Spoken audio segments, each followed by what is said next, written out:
Friends, आज की short analysis में हम डिस्कस करेंगे सन फार्मा स्टॉक के ऊपर। दोस्तों ये स्टॉक अगर आप देखो तो मार्च 2024 से करेक्शन के अंदर चल रहा है।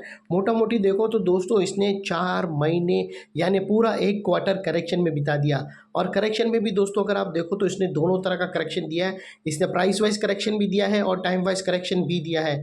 सब ज़्यादातर इसने प्राइस वाइज करेक्शन दिया है, जहाँ पर स्टॉक काफ़ी हद तक डाउन साइड करेक्ट हुआ है। और उसके बाद स्टॉक ने टाइम वाइज करेक्शन दिया है, जहाँ पर स्टॉक साइड में जाकर एक बेस बनाया, उसके ऊपर कंसोलिडेशन किया और अल्टीमेटली इसको ब्रेकआउट किया है। और फिलहाल ये स्टॉक को देखो तो दोस्तों मल्टीपल पॉजिटिव फैक्टर्स एक साथ ब्रेकआउट हुए। ये स्टॉक के अंदर दोस्तों एक बहुत बड़ी strong downward sloping parallel channel थी, जो एक बहुत बड़े रेजिस्टेंस का काम कर रही थी। अल्टीमेटली स्टॉक ने उसको ब्रेकआउट किया है। यहाँ पर करेक्शन कंप्लीट के कंफर्मेशन मिले, यहाँ पर पॉजिटिव क्लियर डाइवर्शन मिला और एक बहुत बड़ी रिवर्सल चार्ट पैटर्न मिली है, जिसके तहत ये स्टॉक अपसाइड में 14 से 18% रिटर्न देने के लिए रेडी है। लेकिन दोस्तों इसमें कोई भी मेरी बाय सेल होल्ड रिकमेंडेशन नहीं है, ये प्योरली एजुकेशन पर्पस से आप लोगों से शेयर कर रहा हूँ।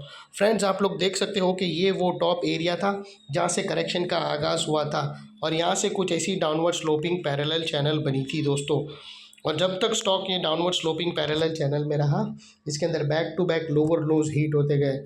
दोस्तों अगर आप देखो तो पहला लोअर लोज यहाँ पर हीट हुआ, सेकंड लोअर लोज यहाँ हीट हुआ, थर्ड लोअर लोज यहाँ पर हीट हुआ, फोर्थ इधर और फिफ्थ यहाँ पर।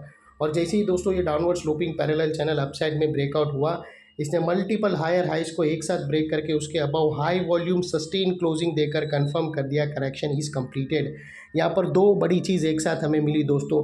पहले तो इसने डाउनवर्ड स्लोपिंग पैरेलल चैनल को अपसाइड में ब्रेक किया, जिसकी वजह से जो स्ट्रेट डाउन साइड गिरावट आ रही थी वो रुक गई।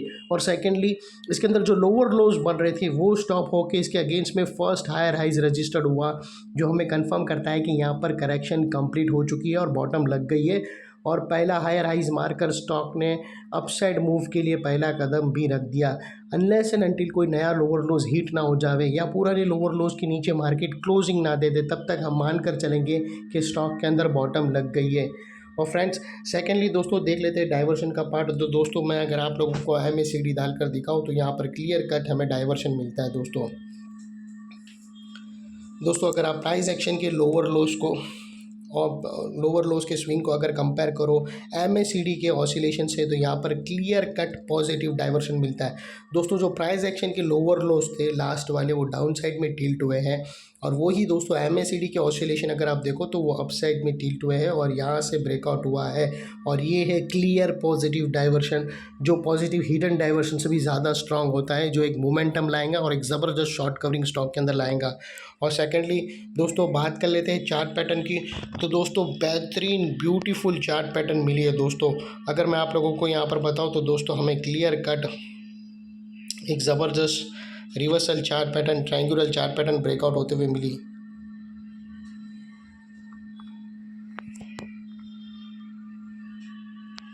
दोस्तों अगर मैं आप लोगों को बताऊं तो यहाँ पर आप देख सकते हो कि ये जो ट्रायंगुलर चार्ट पैटर्न है, ये जो इनसाइड रेंज है ट्रायंगुलर चार्ट पैटर्न की दोस्तों, ये तकरीबन 14 से 15% की है, जो यहाँ से ब्रेकआउट होने के बाद अनदर 15% अपसाइड में मूव देंगी।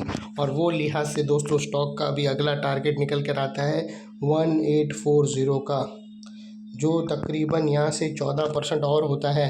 और सेकेंडली दोस्तों अगर आपको यहाँ पर स्टॉप लॉस रखना हो तो बेहतरीन रिस्क टू रिवॉर्ड रेशियो बनता है दोस्तों। यहाँ पर अगर आप देखो ना तो लोअर स्विंग बना है, उसके लो के नीचे क्लोजिंग बेसिस पे अगर आप स्टॉप रखो, जिसे हम रेड में कर देते हैं, तो परफेक्टली फाइन रहेगा। यहाँ पर अगर डेली 1550 की टच नहीं, उसके नीचे क्लोजिंग दे देवे, तो वो तुम्हारा स्टॉप लॉस होना चाहिए। और दोस्तों ये टारगेट हिट होने से पहले बीच में कुछ रेजिस्टेंस है जो स्टॉक फेस करेगा, जिसको हम ब्लू में कर देते हैं। और दोस्तों ये लिहाज से अगर आप रिस्क टू रिवॉर्ड रेशियो देखो स्टॉक का, तो आपका रिस्क का एरिया फ्रेंड्स इतना ही रहेगा और रिवॉर्ड का एरिया आप देख लो, ज़बरदस्त रिवॉर्ड। ये 1:4 का रिस्क टू रिवॉर्ड रेशियो है, जो काफ़ी कम मिलता है दोस्तों। इतना ज़बरदस्त रिस्क टू रिवॉर्ड रेशियो बहुत ही कम मिलता है, और वो भी स्टॉक सन फार्मा जैसा ज़बरदस्त है दोस्त। ज़रूर इसको नोटिस करने के लायक है।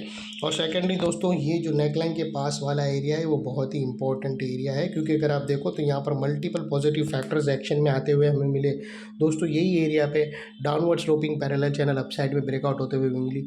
यही एरिया पे लोअर लोज हायर हाइज में शिफ्ट हुए। यही एरिया पे दोस्तों क्लियर कट पॉजिटिव डाइवर्शन हमें मिला MACD के थ्रू। और यही दोस्तों यही एरिया पे हमें ट्रायंगुलर चार्ट पैटर्न ज़बरदस्त ब्रेकआउट होते हुए मिली। तो दोस्तों जो एरिया अभी तक एक स्ट्रॉन्ग रेजिस्टेंस का काम कर रहा था वो अल्टीमेटली स्ट्रॉन्ग सपोर्ट बनकर खड़ा है। और इन केस अगर स्टॉक अपसाइड गया और ये जो ब्लू लाइन या उसके आसपास अगर रेजिस्टेंस फेस करके वो वापस नेकलाइन को रीटेस्ट करने आया तो दोस्तों ये एरिया सामने आके एक स्ट्रॉन्ग सपोर्ट का काम करेगा और स्टॉक को अपसाइड में पुश करेगा। और इतने बड़े स्ट्रॉन्ग सपोर्ट के नीचे हमारा स्टॉप लॉस है जो आसानी से हीट नहीं होगा, लेकिन बाय एनी चांस अगर क्लोजिंग बेसिस पे हीट हो गया तो दोस्तों नो इफ़ नो बट सीधा स्टॉप लॉस देकर तुम्हें ट्रेड को वाइंड अप कर देना चाहिए। ये थी हमारी एनालिसिस। अच्छी लगे तो दोस्तों प्लीज़ लाइक करना, शेयर करना और अपने फैमिली फ्रेंड्स रिलेटिव को ज़रूर शेयर करना। Thank you.